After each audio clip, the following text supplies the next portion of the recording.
Hey everyone, welcome to a special holiday edition of Frozen Oil. Once again, it's Rich, and in today's episode we are going to talk about Game 39 against the Calgary Flames.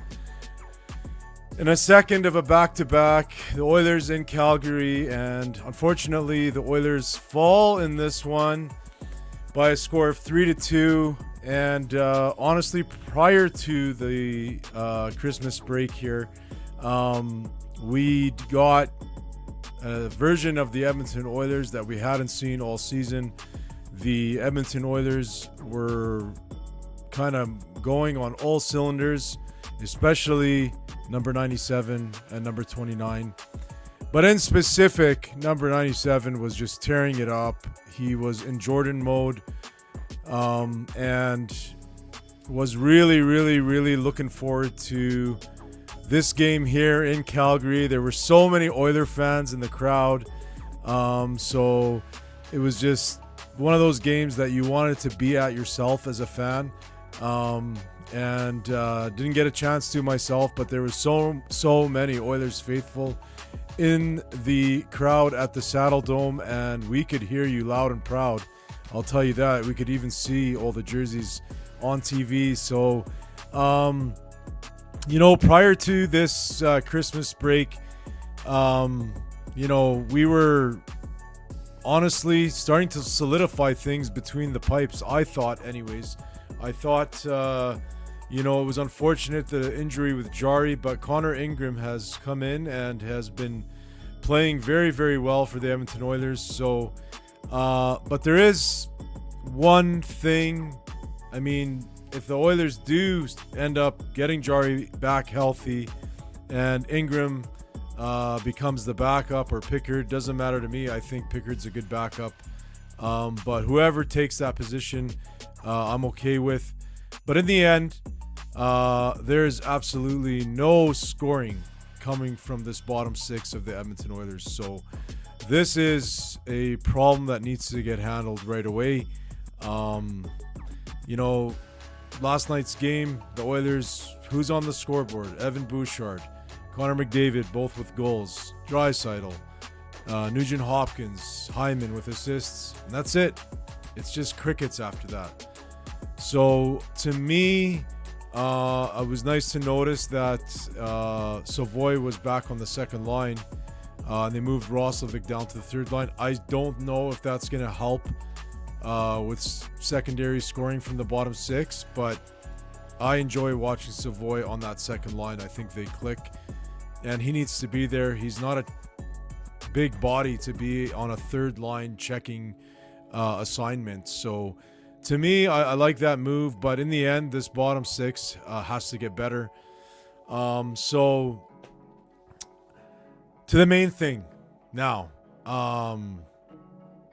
Klapka and Ball. Klapka and Ball are taking their liberties once again on the Edmonton Oilers and targeting our stars. It's so frustrating to watch this Calgary game for me. I mean, the Oilers were in it right to the end, but the no retaliation for when McDavid gets hit right after his breakaway by Ball. This is not the first time. I mean, it happened in the 5-1 victory. They took a shot at McDavid, a couple of shots actually, and they also took a shot at Draisaitl. So your stars are getting targeted, they're getting attacked, and nothing's happening. Nothing's happening from the Edmonton Oilers.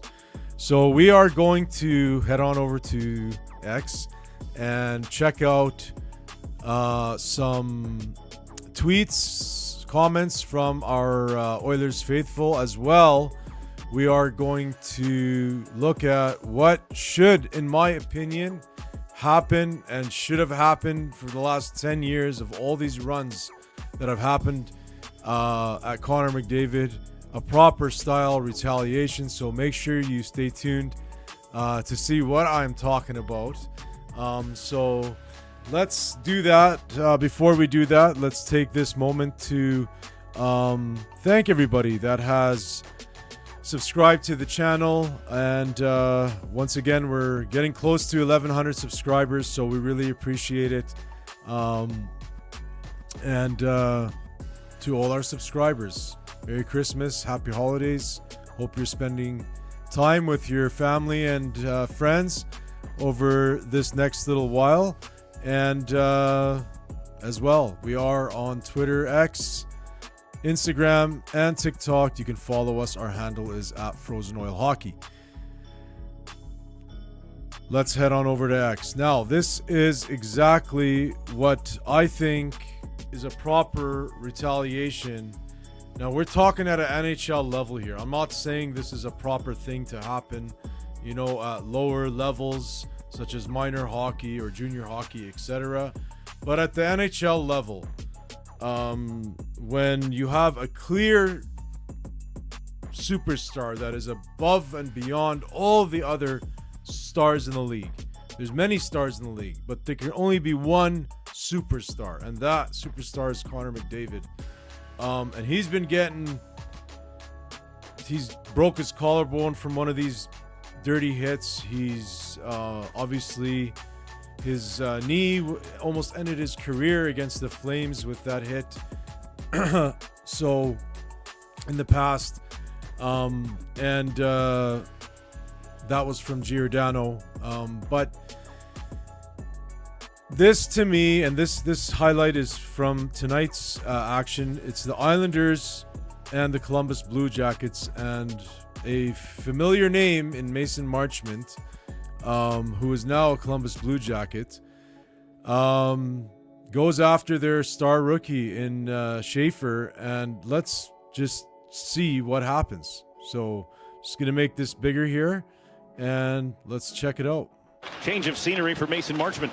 Boom, cheap shot. Schaefer got clipped by Marchment again as he stuck the knee out. Keep an eye on a penalty coming Barzal here against Marchment. There you go. The second time he's taken a run. There you go, right on the laces. Just took a hack at Mason Marchment, and this is going to get out Right, of hand now. things unfold after that. There's a big, scuffle after, as there should be. But we can take a closer look here. These are from Gino Hard. Barzal received a 5-minute major and a game misconduct for the slash. He's probably going to get a suspension too. Circumstances. Matt Barzal's not going to get probably should not be Barzal that's doing Here this. Matt Barzal. Right there. Yeah, there you go. Right on the laces. So, what I need to know is how on earth has there never been, in all the cheap shots that have happened to Connor McDavid, a retaliation of this magnitude to the best player in the NHL by a landslide? Schaefer's a rookie, first overall draft pick. He's the Islanders' future. And the Islanders, with Patrick Roy behind the bench, are making a statement here. Do not go after our rookie with a cheap shot. It's a clean hit, it's a different story to me. But when you go and do these cheap shots, the players need to police it. The refs aren't going to do it. And that's a prime example of what should be happening with the Edmonton Oilers. It's not happening. And I don't believe it's going to happen. I don't believe it's going to happen at any point. There's no grit left on these Oilers as far as people that are going to go do that. Trent Frederick obviously is not the person for this. And Kane is gone. Corey Perry's gone. And I wouldn't even consider those two heavyweights as far as fighting goes. But the Edmonton Oilers need to be very aggressive, whether prior to the trade deadline or at the trade deadline, by acquiring some grit so this kind of stuff doesn't happen. Because when the playoffs come, it's going to be a completely different game.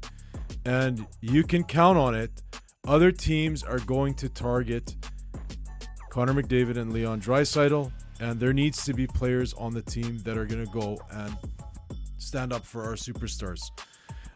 So let's get right back to X here and continue with this. But just great example today, just coincidentally, of, you know, going after the guy that does it right away and letting him know and the rest of the NHL know, don't target our superstars anymore. It's over. It's done with. They do it again, same reaction. They do it again, same reaction until they stop.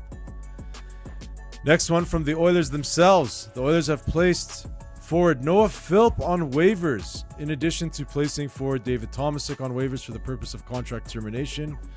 So all this talk in the offseason about Tomasic and coming in from Europe and becoming this missing piece that we've always needed, which is AKA depth scoring, didn't work out because the NHL is way different than European hockey.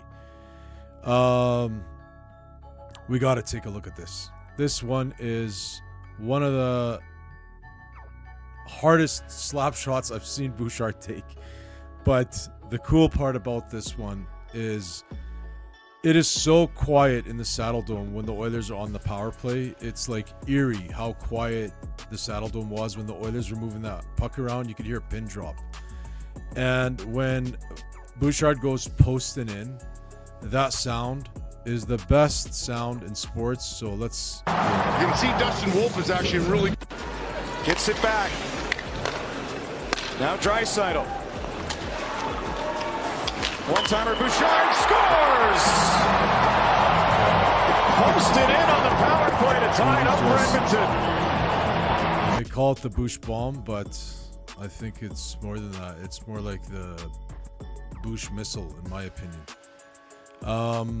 Jack Michaels said that was 98 miles an hour, that slap shot, but you could barely see the shot even in slow motion. So congrats to Evan Bouchard to continue to put up points. He had a goal and assist and is still in consideration for that final spot for the Olympics, but we'll see what happens.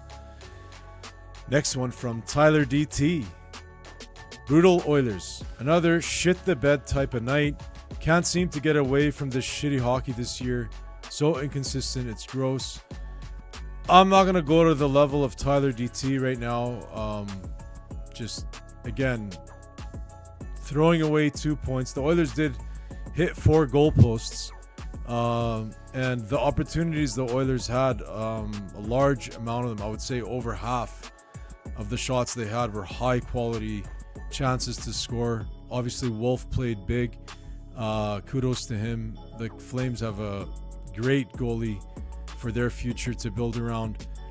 But yeah, just the Oilers just could not get one by him, and it would have been a lot different if the other posts were going posting in, but the other posts went posting out, unfortunately. So it was closer than it seemed to be, but the Oilers got to have that killer instinct, not let teams hang around and get those 2 points, because it's still very close in our division. Next one from Dan Fika. How fast can we call up Hudson again? Also, isn't it sad that Kasperi Kapanen is needed with these bottom 6 plugs? So, just continuing to go further on what we touched on the top of the episode with the bottom 6, just crickets. Next one from Adam. An exciting end to the game, but a deserved loss for the Oilers. Man, this team needs to figure out its bottom 6, just nothing there. Ingram was fantastic, I thought. Yeah, Ingram had another plus 900 save percentage. The post was great for Calgary. Bush was the best Oiler in my opinion. Agreed. Next one from In the Dome. Love me a good Oilers ass whooping.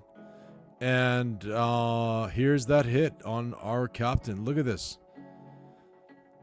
I mean, McDavid is poking around in front of the crease, yes, but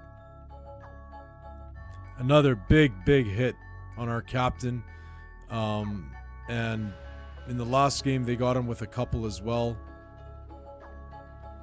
Just can't have that risk. You just can't have that risk. If anything, God forbid, knock on wood, were to happen to McDavid or Draisaitl, there goes our playoff chances right there. Team has no depth.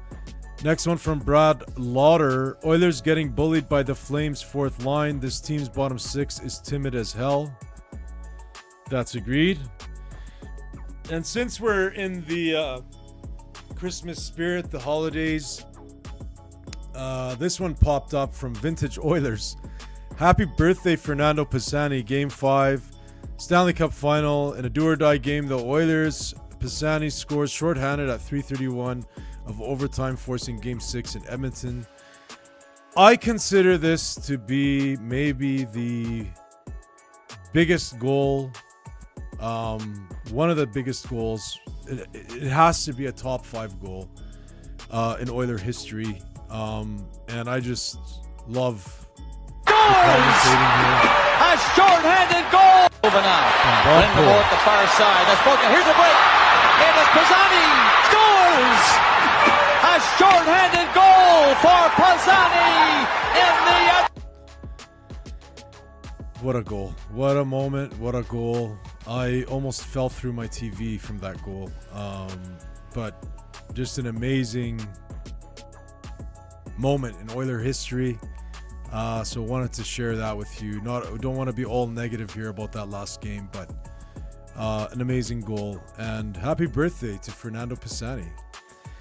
Next one from Oilers top 50 stats. Playing in his 386th game, Evan Bouchard passes Steve Smith and ties Dave Lumley for the 40th most games played in Oilers franchise history. So that's a cool stat. And next one from Edmonton Oilerlytics. I know Noah Philp was loved by a lot of Edmonton Oiler fans, but his numbers just weren't there. Highly doubt he gets claimed. Can help out the lethal forward group down in Bakersfield. That is true.